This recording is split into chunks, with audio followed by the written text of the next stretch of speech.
ವೃಶ್ಚಿಕ ರಾಶಿಯವರು 2024ನೇ ಇಸ್ವಿಯಲ್ಲಿ ಗುರುಜಿ ಯಾವ ರೀತಿ ಎಚ್ಚರಿಕೆ ವಹಿಸಬೇಕಾಗತ್ತೆ? ಇವರ ಭವಿಷ್ಯ ಹೇಗಿರಲಿದೆ? ವೃಶ್ಚಿಕ ರಾಶಿಯವರದ್ದು ಬಹಳ ಮಹತ್ತರವಾದದ್ದು ಅಂದರೆ ಮೇ 4ರ ನಂತರ ಗುರುಬಲ ಬರುತ್ತೆ ಇವರಿಗೆ. ಗುರುಬಲ ಬಂದಾಗ ಚಂದ್ರನ ಸಿದ್ಧಿ ಸಿಕ್ಕಿದಾಗ ವೃಶ್ಚಿಕ ರಾಶಿಯವರು ಎದ್ದುಬಿಡ್ತಾರೆ ಮೇಲೆ. ನೋಡಿ, ಶನಿ ಕಾಟದ ಸಂದರ್ಭದಲ್ಲೂ ಕೂಡ ಮೋದಿ ಎಲೆಕ್ಷನನ್ನು ಗೆಲ್ತಾರೆ. ಲೋಕಸಭಾದ 2 ಮಹತ್ವದ ಎಲೆಕ್ಷನ್ನ ಸಂದರ್ಭವನ್ನು ಅವ್ರು ಗೆಲ್ತಾರೆ. ಹಾಗಾದರೆ ಅವರಿಗೆ ಸಕಾರಾತ್ಮಕವಾಗಿ ಕೂಡಿ ಬಂದಂಥದ್ದೇನು? ಈಗ ವೃಶ್ಚಿಕ ರಾಶಿಯವರಿಗೆ ಶನಿ ಕಾಟ ಇಲ್ಲ, ಇನ್ನೂ ಸುಮಾರು 1.5 ವರ್ಷದ ನಂತರದಲ್ಲಿ ಬರಬೇಕು. ಹಾಗಾಗಿ ಒಂದು ಗುರುಬಲ ಅನ್ನುವಂಥದ್ದು ಇವರ ಅನೇಕ ನಿರೀಕ್ಷೆಗಳನ್ನು ಸಾಫಲ್ಯತೆಯತ್ತ ಒಯ್ಯೋದಕ್ಕೆ ಕಾರಣ ಮಾಡಿಕೊಡುವಂಥ ಒಂದು ರಾಜಮಾರ್ಗವನ್ನು ಇದು ನಿರ್ಮಾಣ ಮಾಡಿಕೊಡುತ್ತೆ.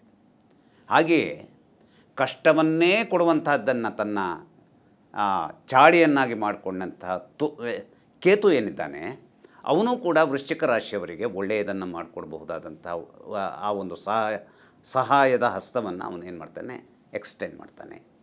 ಕುಜಾವತ್ ಕೇತು, ಕುಜ ಯಾವಾಗಲೂ ಆ ಕುಜ ಮತ್ತು ಕೇತುವಿನ ಸಂದರ್ಭ ಅನುಕೂಲಕರವಾಗಿ ಸಮ್ಮಿಳಿತ ಆಯಿತು ಅಂತಾದರೆ ಅನೇಕ ಪ್ಲಸ್ ಪಾಯಿಂಟ್ಸ್ಗಳು ಜೀವನದಲ್ಲಿ ಸಂಭವಿಸ್ತವೆ. ಹಾಗಾಗಿ ಕೇತು ಕೊಡುವಂತಹ ಲಾಭದ ಸಂದರ್ಭ ಏನಿದೆ ವೃಶ್ಚಿಕದವರಿಗೆ ಬಹಳ ಅನುಪಮವಾದದ್ದು. ಅದೇ ಸಂದರ್ಭದಲ್ಲಿ ರಾಹು ಕೈ ಕೊಡ್ತಾ ಇದ್ದಾನೆ. ರಾಹು ಕೈ ಕೊಡೋದರಿಂದ ಇವರಿಗೆ ಏನಾಗುತ್ತೆ, ಮಕ್ಕಳ ಬಗೆಗಿನ ಸಂದರ್ಭ ಕೈ ಕೊಡೋದಿಲ್ಲ.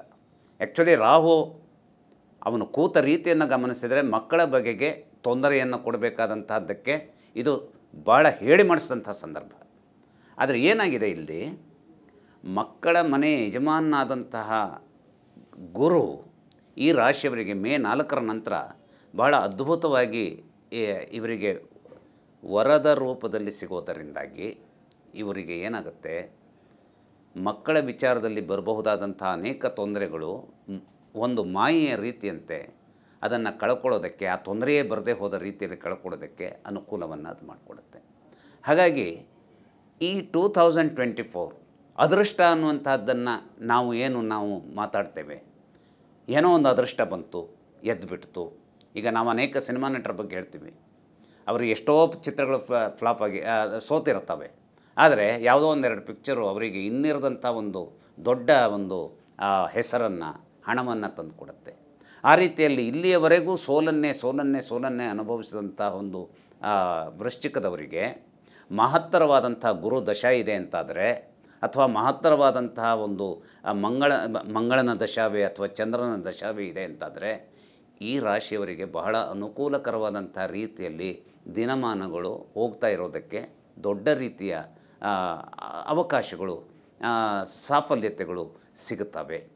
ಜೊತೆಗೆ ನೋಡಿ, ನಮ್ಮ ಯಾವುದೇ ಸಂದರ್ಭದಲ್ಲೂ ಕೂಡ ಹಣವನ್ನು ತೊಡಗಿಸುವಂಥ ಸಂದರ್ಭದಲ್ಲೋ ಅಥವಾ ಯಾವುದಾದ್ರೂ ಒಂದು ಈಗ ಯಾವುದೋ ರಾಜಕಾರಣಿಗಳನ್ನು ಕಾಣಬೇಕು ನಮ್ಮ ಕೆಲಸ ಮಾಡಿಕೊಡೋದಕ್ಕೆ, ಅಥವಾ ಯಾವುದೋ ಒಂದು ಮಹತ್ವದ ಸ್ಥಾನದಲ್ಲಿರುವಂಥ ಇಂಡಸ್ಟ್ರಿಯಲಿಸ್ಟ್ ಮೂಲಕ ನಮ್ಮ ಕೆಲಸ ಆಗಬೇಕು, ಅಥವಾ ಈ ಕೆಲಸಕ್ಕಿಂತ ಈಗ ನಾನು ಏನು ಕೆಲಸ ಮಾಡ್ತಿದ್ದೇನೋ ಇದಕ್ಕಿಂತ ಹೆಚ್ಚಿನ ಒಂದು ಮಹತ್ತರವಾದಂಥ ಕೆಲಸವನ್ನು ಹುಡ್ಕೊಳ್ಬೇಕು, ಈ ಎಲ್ಲ ಯೋಚನೆಯಲ್ಲಿ ಇದ್ದವರಿಗೆ ಆಟೋಮೆಟಿಕ್ಕಾಗಿ ಅದು ಏನೋ ಒಂದು ದಾರಿ ಅವರಿಗೆ ಅದನ್ನು ಬಹಳ ಒದ್ದಾಡಿ ಅವರು ಹುಡುಕಬೇಕಾಗಿಲ್ಲ. ಅವರಿಗೆ ಬಹಳ ಅನುಕೂಲಕರವಾಗಿ ಆಟೋಮೆಟಿಕ್ ಏನೋ ಒಂದು ಆ ದೈವತ್ವದ ಒಂದು ಅನುಗ್ರಹ ಅಂತ ಹೇಳ್ತಾರಲ್ಲ, ಯಾವುದೋ ಒಂದು ದೈವ ನನ್ನನ್ನು ಅನುಗ್ರಹ ಮಾಡ್ತಾಯಿದ್ದೆ. ಇಷ್ಟೆಲ್ಲ ಇದ್ದಾಗ ನಾವು ಹಲವರ ಬಗ್ಗೆ ಹೇಳ್ತೀವಿ, ಏನೋ ಒಂದು ದೈವ ಅವನಿಗೆ ಬಹಳ ಇದರಲ್ಲಿ, ಹಾಗೆ ತೊಂದರೆ ಬರುವಾಗಲೂ ಏನೋ ಒಂದು ವಸ್ತು ಅವನನ್ನು ಬ್ಲಾಕ್ ಮಾಡ್ತಾಯಿದೆ ಅಂತ ಹೇಳ್ತೀವಿ ನಾವು. ಆದರೆ ಇಲ್ಲಿ ಬ್ಲಾಕ್ ಮಾಡಲ್ಲ.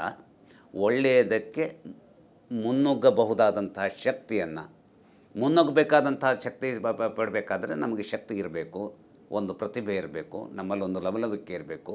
ಹಾಗಾಗಿ ಆರೋಗ್ಯದ ವಿಷಯದಲ್ಲಿರಲಿ ಅಥವಾ ಹಣಕಾಸಿನ ವಿಚಾರವೇ ಇರಲಿ, ಯಾಕೆಂದರೆ ಹಣಕಾಸಿನ ವಿಚಾರ ಯಾಕೆ ನಾನು ಸ್ಪಷ್ಟವಾಗಿ ಹೇಳ್ತಾ ಇದ್ದೀನಿ ಅಂದರೆ, ಯಾವ ಗುರು ಬಲ ಬರುತ್ತೋ ಆ ಗುರು ಇವರಿಗೆ, ಈ ರಾಶಿಯವರಿಗೆ ಆರ್ಥಿಕವಾದಂತಹ ಸಫಲತೆಯನ್ನು, ಆ ಸದೃಢತೆಯನ್ನು ತಂದುಕೊಡಬಹುದಾದಂತಹ ಮುಖ್ಯ ಕಾಯಕವನ್ನು ಅವನು ಮಾಡ್ತಾನೆ.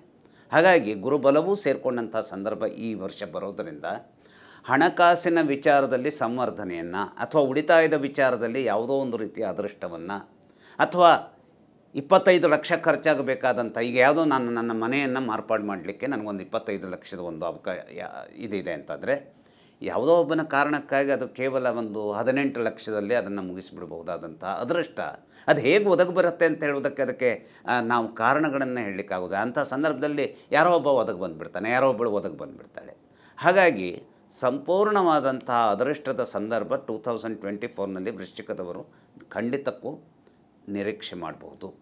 ಆದರೆ ಒಂದನ್ನು ಅರ್ಥ ಮಾಡ್ಕೊಳ್ಬೇಕು, 2025 ಬರ್ತಾ ಇರೋ ಹಾಗೆ ಬರಲಿರುವಂತಹ ಒಂದು ಶನಿ ಕಾಟದ ಸಂದರ್ಭ, ಅಂದರೆ ಪಂಚಮ ಶನಿ ಕಾಟದ ಸಂದರ್ಭ ಬರೋದರಿಂದ ಇವತ್ತು ನಾನು ಗೆದ್ದಿದ್ದೇನೆ ಅಂತ ಹೇಳಿದಾಗ ಏನಾಗುತ್ತೆ, ನಮಗೆ ನಾನು ಎಲ್ಲವನ್ನೂ ನಾನು ನಿಭಾಯಿಸಬಲ್ಲೆ, ಈಗ ನನಗೆ ಈಗ ಒಂದು 4 ವರ್ಷ ಸತತವಾದಂಥ ಗೆಲುವಿದೆ ಅಂತ ತಿಳ್ಕೊಳ್ಳಿ. ಸತತವಾದ ಗೆಲುವಿದ್ದಾಗ ನನಗೊಂದು ಕಾನ್ಫಿಡೆನ್ಸ್ ಬರುತ್ತೆ. ಓವರ್ ಕಾನ್ಫಿಡೆನ್ಸ್ ಅಲ್ಲ, ಒಂದು ಕಾನ್ಫಿಡೆನ್ಸ್ ಬರುತ್ತೆ. ಆದರೆ ಅದು ಯಾವುದೋ ಟೈಮ್ನಲ್ಲೂ ಓವರ್ ಕಾನ್ಫಿಡೆನ್ಸ್ ಆಗಿ ಟ್ರಾನ್ಸ್ಫಾರ್ಮ್ ಆಗೋದಕ್ಕೆ ಸಾಧ್ಯತೆಗಳಿರುತ್ತೆ. ಅದು ಬರದೇ ಹೋದ ಹಾಗೆ, ಓವರ್ ಕಾನ್ಫಿಡೆನ್ಸ್ ಬರದೇ ಹೋದ ಹಾಗೆ ಎಚ್ಚರಿಕೆಯನ್ನು ತೀರಾ ಗರಿಷ್ಠ ಮಟ್ಟದಲ್ಲಿ ಹೊಂದಬೇಕಾದಂಥ ಅನಿವಾರ್ಯತೆ ಕೂಡ ಇವರಿಗಿರುತ್ತೆ.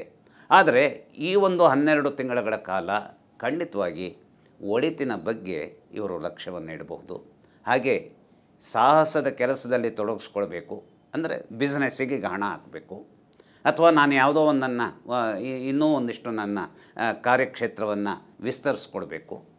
ಇವೆಲ್ಲದರಲ್ಲೂ ಬೇಕಾದಂಥದ್ದೇನು, ಧೈರ್ಯ ಬೇಕಾದವಾಗೇನು, ಅದಕ್ಕೆ ಬೇಕಾದಂಥ ಕ್ಯಾಪಿಟಲ್ ಅಂದರೆ ಏನು, ನನ್ನ ಅನೇಕ ರಿಸೋರ್ಸಸ್ಸು ಇದೇ ಟೈಮ್ನಲ್ಲಿ ನನಗೆ ಕೈಗೂಡಿ ಬರುವಂಥದ್ದು, ಅಥವಾ ಯಾರದ್ದೋ ಸಹಾಯ, ಇವನ್ನೆಲ್ಲ ನಿರೀಕ್ಷೆ ಮಾಡ್ಬೋದು. ಹಾಗಾಗಿ ಬಹುಶಃ ಈ ವಿಚಾರ ಇನ್ನೂ ಹೆಚ್ಚಿನ ಮಾಹಿತಿಯೊಂದಿಗೆ ಹೇಳಬೇಕು ಅಂತಂದರೆ ರಾಜಕಾರಣಗಳಿಗೂ ಕೂಡ ಇದು ಅನುಕೂಲಕರವಾದಂಥ, ಅಂದರೆ ಎಲೆಕ್ಷನ್ನಲ್ಲಿ 4-5 ಬಾರಿ ಸೋತಿದ್ದಿದ್ದರೂ ಕೂಡ ಈ ಬಾರಿ ಎಲೆಕ್ಷನಿಗೆ ನಿಂತರೆ ಗೆಲ್ಲಬಹುದಾದಂಥ ಚಾನ್ಸ್ ಇರುತ್ತೆ. ಒಂದೇ ಒಂದನ್ನು ನಾವು ಅರ್ಥ ಮಾಡ್ಕೊಳ್ಬೇಕು, ಈ ವೃಶ್ಚಿಕ ರಾಶಿಯವರಿಗೆ ಸ್ವಲ್ಪ ಒರಟಾದ ಸ್ವಭಾವ ಇರುತ್ತೆ, ಒರಟು ಸ್ವಭಾವದವರು ಇರ್ತಾರೆ. ಆ ಒರಟ ಸ್ವಭಾವವನ್ನು ಸಂಪೂರ್ಣವಾಗಿ ನಿಯಂತ್ರಿಸ್ಕೊಳ್ಬೇಕಾದಂಥ ಧ್ಯಾನಸ್ಥ ಮನಸ್ಸು ಕೂಡ ಇವರಿಗಿರಬೇಕು. ಆ ಧ್ಯಾನಸ್ಥ ಮನಸ್ಸಿದ್ದಾಗ ಏನಾಗುತ್ತೆ, ಅನೇಕ ತೊಂದರೆಗಳು ತಂತಾನೇ ಆಗಿ ನಿವಾರಣೆ ಆಗೋದಕ್ಕೆ ಅವಕಾಶ ಕೂಡ ಬರುತ್ತೆ.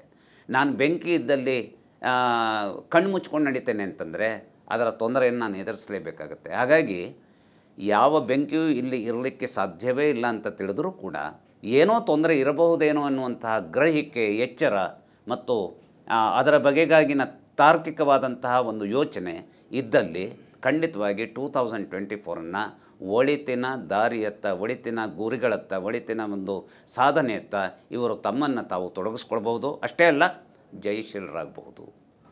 ಧನ್ಯವಾದ ಗುರುಜಿ. ಅನುಕ್ಷಣದ ಸುದ್ದಿಗಳಿಗಾಗಿ ವಿಸ್ತಾರ ನ್ಯೂಸ್ ಯೂಟ್ಯೂಬ್ ಚಾನೆಲ್ ಸಬ್ಸ್ಕ್ರೈಬ್ ಮಾಡಿ. ಹೊಸ ಸುದ್ದಿಗಳ ನೋಟಿಫಿಕೇಶನ್ಗಾಗಿ ಬೆಲ್ ಐಕಾನ್ ಕ್ಲಿಕ್ ಮಾಡಿ. ಲೇಟೆಸ್ಟ್ ಅಪ್ಡೇಟ್ಸ್ಗಾಗಿ www.vistaranews.com ವೆಬ್ಸೈಟ್ಗೆ ವಿಸಿಟ್ ಮಾಡಿ. ಅಂಗೈಯಲ್ಲೇ ಜಗತ್ತಿನ ಸುದ್ದಿ ತಿಳಿಯಲು ವಿಸ್ತಾರ ನ್ಯೂಸ್ ಕನ್ನಡ ಆಪ್ ಡೌನ್ಲೋಡ್ ಮಾಡಿ.